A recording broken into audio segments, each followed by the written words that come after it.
வணக்கம் நண்பர்களே. இப்போ நம்ம உலகத்தில் இருக்கக்கூடிய ஒரு மிகப்பெரிய பிரச்சனை புவி வெப்பமயமாதல். இதுக்கு நம்ம என்ன பண்ணலாம் அப்படின்னா, நம்ம பூமியை பசுமையால் போற்றணும். அதுக்கு நிறைய மரங்கள் நடணும் அப்படின்னு உடனே எனக்கு வந்த யோசனை, வேப்ப மரம், புங்க மரம் இந்த மாதிரி பயனுள்ள மரங்கள்லாம் நடணும் அப்படின்னு சொல்லி அந்த மாதிரி நிறைய மரங்கள் நட்டுக்கிட்டு நான் எங்கள் கம்பெனியிலேருந்து பக்கத்தில் கூடிய ஃபாரஸ்ட்டில் போய் நடுவேன். இப்படி நடும்போது ஒரு மரத்தை கிராஸ் பண்ணும்போது அது கீழே பார்த்தீங்கன்னா ஒரு ஆயிரக்கணக்கான செடிகள் முளைச்சிருக்குது.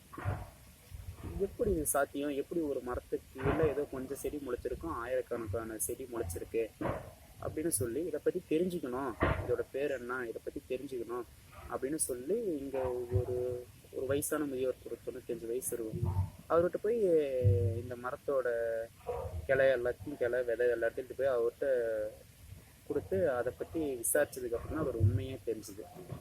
அதாவது அந்த காலத்தில் இந்த விதையை இந்த மரத்தையே ஆடு மாடுகளுக்கு தீவனமாக மட்டும்தான் இதை யூஸ் பண்ணியிருக்கிறாங்க. இப்போ ஏதோ ஒரு இடத்துல ஆடு மாடுக்கு தீவனம் வேணும்னா இதோட விதையெல்லாம் பொறுக்கிட்டு போயிட்டு அப்படியே மண்ணில் தூவி விட்டாங்கன்னா அத்தனையுமே செடியாக மாறிடுமா.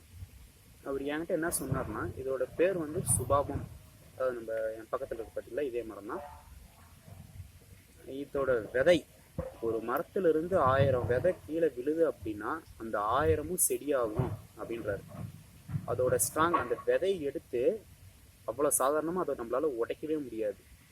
ஒரு கையாலேயோ ஒரு கல்லாலோ தட்டி கூட அது அவ்வளோ சாதாரணமாக உடைக்க முடியாது, அவ்வளோ ஸ்ட்ராங்காக இருக்குது. அதனால அவர் ஆணித்தனமாக சொல்கிறாரு, இதில் 1000 விதை வந்துச்சு அப்படின்னா அந்த 1000மும் செடியாகும் அப்படின்னு சொல்லி அவர் சொல்லியிருக்காரு.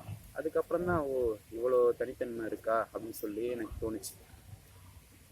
இப்போ ஒரு செடி நம்ம ஒரு மரக்கன்றை வாங்கிட்டு போயிட்டு அது குழி தோண்டி அதில் நட்டு அதுக்கு தண்ணி ஊற்றி பராமரிச்சுட்டு இருக்கிறத விட, இந்த மாரி இருக்கக்கூடிய மரத்துக்கு கீழே இருக்கக்கூடிய விதைகள் எல்லாத்தையும் பொறுக்கிட்டு போயிட்டு அப்படியே நம்ம காடுகளில் தூவி விட்டாலே போதுமா, தூவி விட்டாலே அவ்வளோ அருமையாக மரம் வளரும் அப்படின்னு சொல்லி அவர் சொன்னார். இது நம்ம ஒன்றும் பெருசாக நம்ம ஒரு ஒரு மரம் வாங்கி அதை கொண்டு போய் நடுறது, இல்லை விதை வச்சு அதை முளைய வச்சு நடுறதை விட இதோட வேலை ரொம்ப ஈஸி. விதைகள் எல்லாத்தையும் எடுக்கிறோம், காட்டில் தூவி விட்டால் போதும். நல்லா மழை பெய்யும் போது தூவி விட்டால் போதுமா, அவ்வளோ அருமையாக எல்லாமே செடி முளைக்கும். காடுகள் எல்லாத்தையும் இந்த மரத்தை வளர வச்சிட்டோம் அப்படின்னா அதே ஒரு பெரிய வெற்றி தான். ஒரு பெரிய காடே உருவாக்கிடலாம் இந்த மரத்தை வச்சு. அதே மாதிரி இந்த மரத்தால் யூஸ் கிடையாது, அதுதான் இதில் இன்னொரு ஸ்பெஷாலிட்டி. எதுக்காகவும் இதை வெட்ட முடியாது. ஒன்று ஆடு மாடு தீவனத்துக்காக தான்.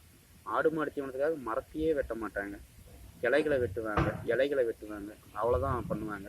அடியோட மரத்தையே வெட்டி யாரும் எடுத்துகிட்டு போக மாட்டாங்க. அதனால் இந்த மரத்தை இந்த மரத்தோட விதைகள் நிறைய சேகரிச்சிட்டு இருக்கிறேன்.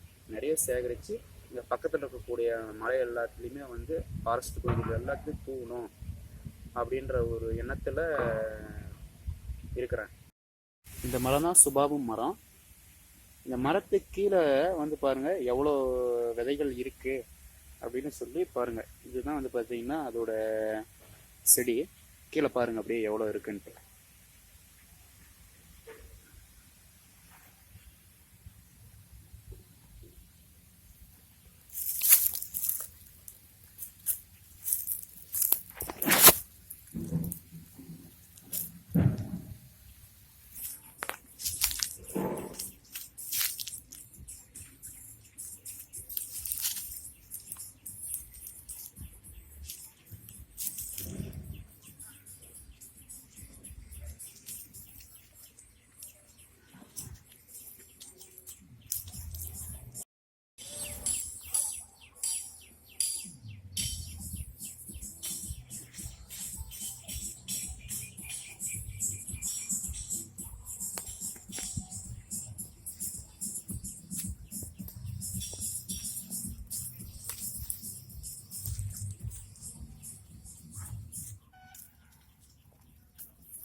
இப்போ இந்த மரத்தோட அருமையை பற்றி கண்டிப்பாக நீங்கள் தெரிஞ்சிருப்பீங்க.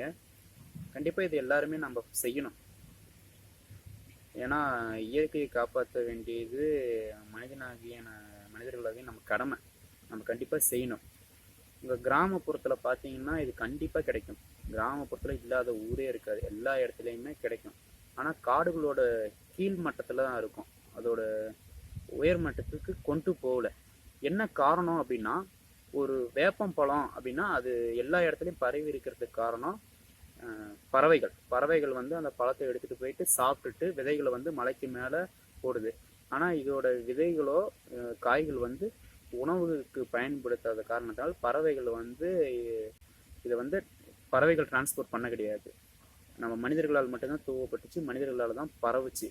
அந்த காரணத்தினால காடுகளுக்கு மேலேயும் இதை கொண்டு போகணும், மனிதர்களால் மட்டும்தான் முடியும் அப்படின்றது தான் என்னோட எண்ணம். தயவு செஞ்சு இது உங்களால் இதை செய்ய முடியல அப்படின்னா இதை வந்து நிறைய பேருக்கு தெரிய வைங்க. நன்றி, வணக்கம்.